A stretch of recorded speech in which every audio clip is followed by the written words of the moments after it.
आज या ठिकाणी आपण उपवासाचे साबुदाणा बटाटा पापड बनवलेले आहेत। हे पापड जर पाहताल ना तर मस्त काचेसारखे पारदर्शक तयार झालेले आहेत। तळल्यानंतर चौपट फुलतील असे हे पापड मस्त खुसखुशीत तयार होतात। साबुदाणा बटाटा पापड बनवण्यासाठी या ठिकाणी मी घरामध्ये जो आपण खिचडीला साबुदाणा वापरतो तोच या ठिकाणी मी घेतलेला आहे। वजनी प्रमाण म्हणाल तर 250 ग्रॅम हा साबुदाणा आहे। सुरुवातीला हा साबुदाणा आपल्याला 5-6 मिनिटं मंद गॅसवर भाजून घ्यायचा आहे। भाजलेला साबुदाणा 1-2 बॅचेसमध्ये आपल्याला मिक्सरच्या भांड्यामध्ये घालून तो बारीक करून घ्यायचा आहे। पापड बनवण्यासाठी या ठिकाणी 1 किलो बटाटे आपल्याला उकळून घ्यायचे आहे। उकडल्यानंतर चाळणीच्या साहाय्याने आपल्याला ते बारीक करून घ्यायचे आहेत। आता या ठिकाणी आपला बटाटा बारीक करून झालेला आहे। लगेचच हा बटाटा आपल्याला बारीक केलेल्या साबुदाण्यामध्ये घालून घ्यायचा आहे। आवडीनुसार हिरवी मिरचीची पेस्ट आणि चवीनुसार मीठ घालून हे मिश्रण आपल्याला छान घट्टसर मळून घ्यायचं आहे। गरज वाटली तर 1-2 चमचे पाणी वापरून हे पीठ तुम्ही छान मळून घेऊ शकता।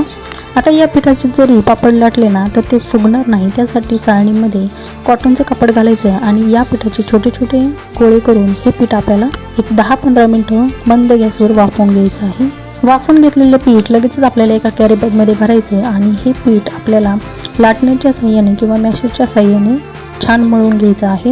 हे पीठ गरम असतानाच या पिठाचे आपल्याला पापड लाटायचे आहे। सुरुवातीला 10-15 गोळे करायचे आणि एखाद्या हवाबंद डब्यामध्ये भरून ठेवायचे। उरलेले पीठ आपल्याला असंच कॅरी बॅगमध्ये झाकून ठेवायचं आहे।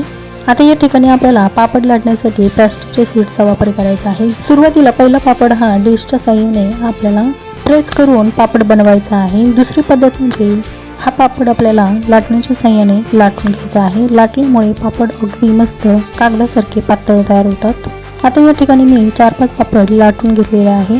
अशाच पद्धतीने आपल्याला सर्व पापड बनवून घ्यायचे आहे। हे पापड तुम्ही प्लास्टिकच्या शीटवर किंवा कॉटनच्या कपड्यावर सुद्धा वाळत घालू शकता। सुरुवातीला हे पापड आपल्याला 1 दिवस फॅनखाली सुकवू शकता आणि दुसऱ्या दिवशी कडकडीत उन्हामध्ये हे पापड छान वाळून घेऊ शकता। हे पापड लाटत असताना आपण तेलाचा अजिबात वापर केलेला नाही, त्यामुळे हे पापड अगदी 1-2 वर्ष छान टिकतात। आता या ठिकाणी आपले पापड वाळून सुद्धा झालेले आहे। आता तळून सुद्धा पाहूया। हे पापड तळत असताना उपवासाचं तेल किंवा तूप वापरायचं आणि मस्त कडकडीत गरम करायचं आणि त्यामध्ये हे पापड तळून काढायचे। पापड मस्त खुसखुशीत तयार झालेले आहे, नक्की करून पहा। पुन्हा भेटू, धन्यवाद।